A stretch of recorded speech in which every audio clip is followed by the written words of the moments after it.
एक गांव में मिमी नाम की चतुर बिल्ली और ब्रूनो नाम का भोला कुत्ता रहते थे। एक दिन उनकी मालकिन ने कुकीज बनाई और कहा, मैं वापस आऊं तब मत खाना। मिमी ने चाल चली। वह बोली, मैं एक कुकी खाती हूँ, तू बस बैठा रह। मिमी ने आधी कुकी खाई और बाकी ब्रूनो के पास छोड़ दी।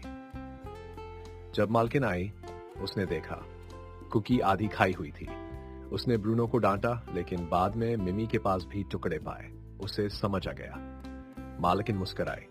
चतुराई अच्छी है, लेकिन ईमानदारी उससे भी बेहतर।